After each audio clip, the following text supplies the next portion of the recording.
아파트 매매 데이터를 사용한 신경망 추정 모델링 실습을 해보도록 하겠습니다. 자, 이 데이터는 2017년 3월에 계약된 그런 데이터고요. 계약일이 이제 1일서부터 10일까지는 상순, 11일서부터 20일까지는 중순, 21일서부터 31일까지는 하순으로 기록되어 있고요. 거래 금액은 이제 만원 단위로 아파트 매매 거래가가 됩니다. 가장 낮은 거래는 4,400만 원, 가장 비싼 거래는 43억 4천만 원. 건축연도는 아파트의 건축연도인데 1968년에 건축된 아파트로부터 2017년에 건축된 아파트가 대상이고요. 그 다음에 층은 지하 1층, 마이너스 1층서부터 61층까지 되고 있습니다.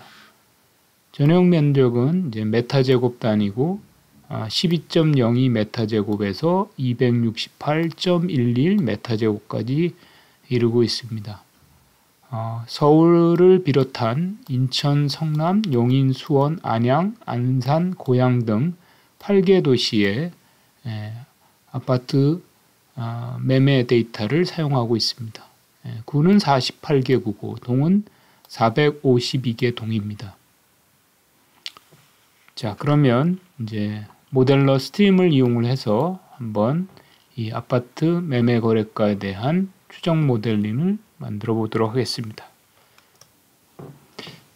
자, 모델러를 한번 기동시키시고요. 자, 데이터 파일을 읽어보도록 하겠습니다. 자, 우리가 사용할 데이터는 아파트 매매가.csv 파일입니다. 그래서 csv 파일이기 때문에 텍스트 파일이고요. 이 데이터를 읽기 위해서는 이제 변수 파일 로드가 필요합니다.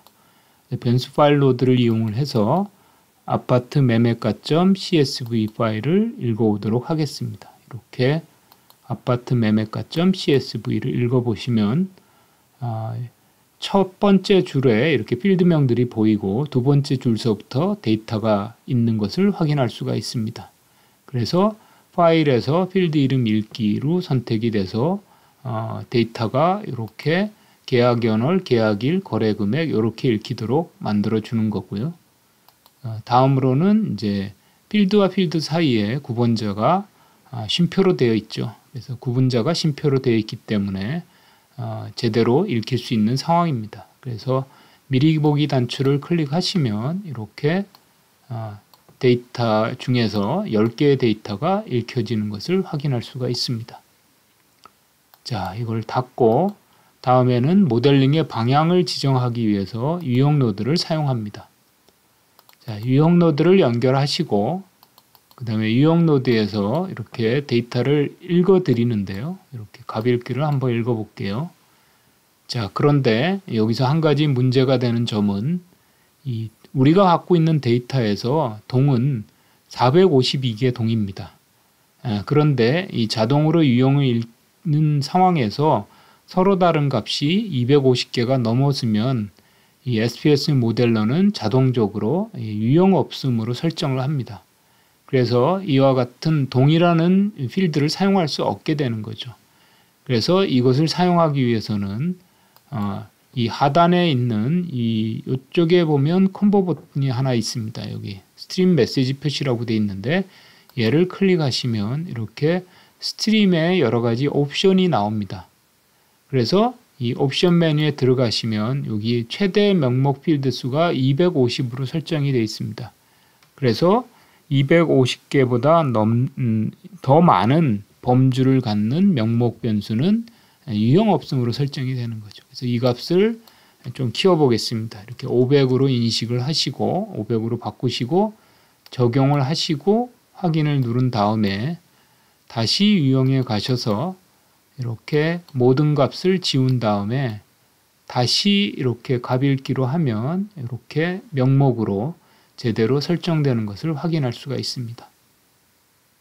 자, 그리고 사실 계약 연월일은 한 개의 값을 갖기 때문에 실제적으로 이와 같은 것은 모델링에서 사용이 되지 않습니다. 그래서 없음으로 바꾸고요. 모든 값이 똑같은 경우에는 모델링에 의미가 없기 때문에 빠지게 되는 거고요. 그 다음에 거래 금액이 여기에서는 이제 목표가 됩니다. 그래서 거래 금액을 계약일, 건축연도, 층, 전용면적, 시군구, 구동에 따른 이 설명 입력 변수로 해서 모델을 만들어 보도록 하겠습니다. 자, 그렇게 하고 이 모델의 안정성을 위해서 파티션 노드를 사용하겠습니다. 그래서 50%의 데이터는 훈련용 데이터로 50%는 이제 테스트용 데이터로 사용하겠습니다. 자, 다음으로 우리가 몇 가지 그림을 한번 그려보겠습니다. 우리가 모든 이 건축 연도에 따른 거래 금액이 어떻게 되는지를 한번 확인해 보기 위해서 삼각형의 도표 노드를 이용을 해서 X축은 건축 연도로, Y축은 거래 금액으로 이렇게 해서 산점들을 한번 그려보겠습니다. 디폴트로 옵션에 가면 이제 레코드가 2000개가보다 넘을 경우에는 이제 구간화해서 이제 점을 표시하고 있습니다. 자, 실행 버튼을 이렇게 딱 눌러 보시면 자, 이 산점도가 그려지는데요. 이렇게 원의 크기에 따라서 100개 이상은 이렇게 큰 원으로 더 면적이 작은 거는 적은 빈도를 갖는 점들이 되겠습니다. 그래서 전체적으로 보면 이 오래된 아파트일수록 이렇게 좀 비싸게 팔리는 아파트들이 있는 거고요. 그 다음에 최근에 지어진 이 아파트일수록 또 비싸게 팔리는 게 있습니다. 여긴 다른 요소들을 고려하지 않았기 때문에요. 실제적으로 건축 연도만 보고 살펴봤을 때 중간 쪽이 이제 가격이 가장 나은 거죠. 낮은 형태죠. 자, 다음으로는 우리가 이 거래 금액의 건축 연도에 따른 거래 금액의 평균치를 가지고 막대 그래프를 한번 그려보겠습니다. 자, 그 경우에는 이제 요약도표라는 것을 사용할 텐데요. 요약도표에서 우선 이 거래 금액의 평균을 이제 Y축으로 지정하는 거고요. X축은 이제 건축 연도로 지정해 보겠습니다.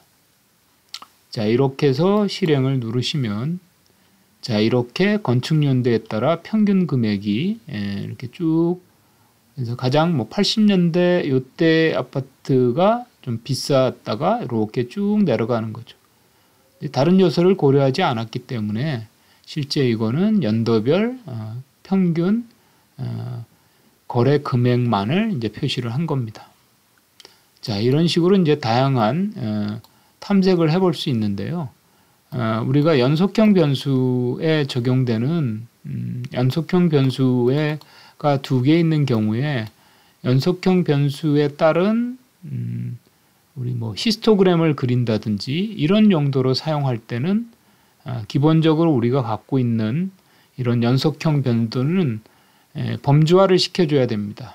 그래서 구간화 노드를 이용을 해서 연속형 변수를 구간으로 한번 바꿔보겠습니다. 그래서 필드 작업에 이제 구간화라는 노드를 이용을 하시는 거고요. 구간화 노드를 갖다 놓으시고 구간화 할 필드를 선택하는데 전용 면적, 그 다음에 층, 건축 연도 등을 한번 구간화를 시켜보도록 하겠습니다. 선택을 하시고 다음으로는 이 동일한 빈도의 분위수를 선택하시면 되겠고요. 이 분위수는 10분위수를 가장 많이 사용하는데 10분위수 혹은 20분위수 등을 사용하시면 되겠습니다. 그래서 10분위, 20분위 수치를 한번 만들어 보겠다라고 하시면 되겠고요. 실제적으로 이 구간값은 최초에 이제 아무것도 없지만 데이터가 이렇게 싹 지나가게 되면 미리 보기를 한번 눌러 볼게요. 이런 식으로 딱 데이터가 지나가면 이제 구간값이 설정이 됩니다. 그래서 건축 연도는 그러니까 이게 지금 10분위수, 20분위수면 20등분으로 쪼개는 거고요. 10등분이면 10등분으로 쪼개는 이제 구간 기준값들이 이렇게 나타나게 되는 거죠. 그래서 각 구간에는 동일한 빈도가 되도록 만들어줍니다. 층 같은 경우도 마찬가지고요. 층도 동일한 층으로 되게 만들어졌고, 그 다음에 전용 면적도 마찬가지로 동일한 구간이 되도록 이 범위를 설정해 줍니다. 자, 이를 기반으로 이제 우리가 한번 이 히트맵을 한번 그려보도록 하겠습니다.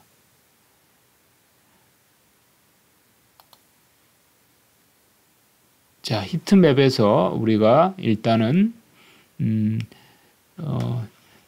시군별로 전용 면적에 따른 아파트 거래 금액의 히트맵을 그려볼게요. 그래서 그래프 메뉴에 가셔서 그래프 보드를 사용하시고 그래프 보드 상에서 연결을 하시고 히트맵은 2개의 범주형 필드와 1개의 연속형 필드가 필요합니다. 그래서 거래 금액 클릭하시고 컨트롤 키를 누른 상태에서 나머지 2개 범주를 선택해 줍니다. 우선 시군, 그 다음에 예를 들어서 전용 면적, 이렇게 전용 면적의 20타일을 해보겠습니다. 이렇게 되면 우리가 선택할 수 있는 그림 중에 이 하단에 히트 의지도, 히트맵이 나옵니다. 자, 그래서 실행을 누르시면 자, 이렇게 돼서 8개 시군별로 봤을 때 전용 면적이 위에가 이제 큰 거죠. 큰 그러니까 상위 10%, 상위 5% 단위죠. 20등분 했으니까. 서울시에서 상위 5%에 대한 평균 거래 금액은 13억 5천만 원이 되는 거고요. 그 다음에 성남시가 그 다음으로 좀 비싼 편이죠. 성남시의 상위 큰 아파트들이 상위 10%에 이르는 5%에 이르는 아파트가 평균 이제 8억 8천 이렇게 되는 것을 알 수가 있습니다. 이게 안양시 이런 식으로 돼 있고 작은 평수 아파트는 가격이 낮게 되겠죠. 다음으로 구별로 한번 해보겠습니다. 그래서 동일한 그래프를 선택을 할 때 시군구 대신에 컨트롤 키를 누른 상태에서 얘를 해제하시고 9를 눌러주시면 됩니다. 동일하게 히트 지도를 선택한 다음에 실행을 하시면 되는 거죠. 자, 이렇게 돼서 이제 강남구가 제일 비싸죠. 진한 색깔로 나타나고 그 다음에 서초구, 그 다음에 이제 용산구 순으로 2017년의 거래도 제일 비싼 동네가 확인이 될 수가 있죠. 이렇게 히트맵 지도가 굉장히 여러 가지 정보를 주는데 도움이 많이 되는 그런 정보입니다. 다음은 이제 여기 X축을 건축 연도로 한번 바꿔보겠습니다. 그래서 이렇게 구 대신에 이제 건축 연도를 이제 선택을 해주는 거죠. 그리고 실행을 건축 연도는 지금 이제 범주형이 아니기 때문에 이 건축 연도를 이제 범주형으로 형태를 유형을 바꿔주셔야지 됩니다. 그래서 일단 닫으시고 여기에 가서 건축 연도를 범주형으로 이렇게 바꾸시고 갑일기를 다시 한번 한 다음에 그 다음에 아까 히트 지도로 가서 구 대신에 이제 건축 연도를 선택하시면 됩니다. 그리고 히트 지도를 선택하고 실행을 누르시면 자, 이렇게 가장 비싼 거는 물론 이제 뭐 70년대 지어진 이제 큰 아파트, 붉은 색깔 표시가 이제 비싼 아파트죠. 그리고 이쪽에 이제 최근에 지어진 이때 2017년이니까요. 최근에 지어진 큰 아파트 역시 비싼 21억 3천, 여기도 18억 5천 정도. 그렇게 해서 이런 정보, 구라든지 전용 면적이라든지 건축 연도 이런 것들이 아파트 매매 거래가에 영향을 많이 준다는 것을 알 수가 있겠죠. 그래서 이런 정보들을 이용해서 신경망 모델을 만들어 보도록 하겠습니다. 자, 여기에 이제 우리가 신경망 모델을 설정하시면 됩니다. 그래서 오각형의 신경망을 선택하겠습니다. 신경망을 선택하시고, 자, 거래 금액이 타겟이 됐죠. 자, 이래서 실행을 하시면 기본적인 이 신경망은 MLP 모델을 만듭니다. 다층 퍼셉트론이고요. 그래서 실행을 누르시면 자, 모델이 생성이 될 텐데요. 조금 시간이 걸리네요. 데이터가 좀 크고 우리가 범주가 좀 많다 보니까 좀 시간이 좀 걸립니다. 그래서 이 신경망 모델링은 다른 회귀 계열이나 트리에 비해서 설명력은 좀 떨어지는 블랙박스 모형이지만 이 예측 정확도는 데이터가 많을수록 성능이 좋은 그러한 알고리즘이 되겠습니다. 자, 만들어진 모델을 열어보면 이렇게 MLP 모델을 시행했다라는 얘기가 되겠고요. 그 다음에 중요 변수로 보면 아파트 매매가에 가장 영향을 많이 미치는 것은 물론 얼마나 큰 아파트냐 하는 거죠. 전용 면적이 얼마나 큰 아파트냐 그런 거고, 다음은 이제 어느 구에 무슨 동에 위치한 아파트냐, 시군구, 그래서 구동 시군구의 건축 연도가 다음 층, 계약일은 거의 영향을 안 주는 걸로 확인이 되고 있습니다.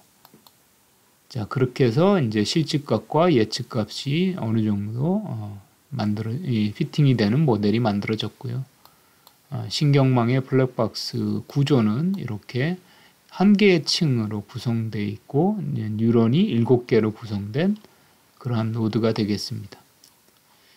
자, 이 모델의 성능을 한번 확인해 보겠습니다.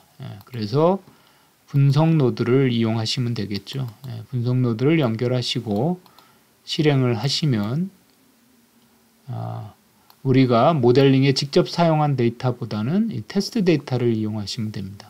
테스트 데이터의 상관계수가 0.902, 그래서 약 0.902를 제곱하면 0.81 정도 되니까 이 아파트 매매가 변화의 약 81% 정도를 설명한다 라고 하는 거고요.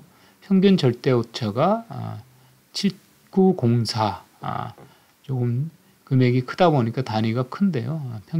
평균 절대 오차가 7904 단위가의 모델이 만들어졌습니다.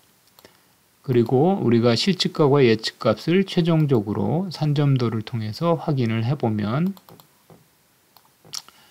자, X축에는 아파트 거래 금액, 그 다음에 Y축에는 이 모델에 의해서 예측한 달러엔을 시행하시면 되겠습니다. 그래서 뭐 예를 들어서 실행을 딱 눌러보시면 비교적 좀 오차가 큰데요. 그 큰 금액일수록 오차가 약간 커지는 것을 확인할 수가 있습니다. 0.9 정도의 상관관계를 갖는 모델이 만들어졌습니다. 상당히 많은 데이터가 여기 이제 몰려 있겠죠. 자, 그렇게 해서 이상으로 신경망 모델링을 사용한 추정 모델을 한번 만들어 봤습니다.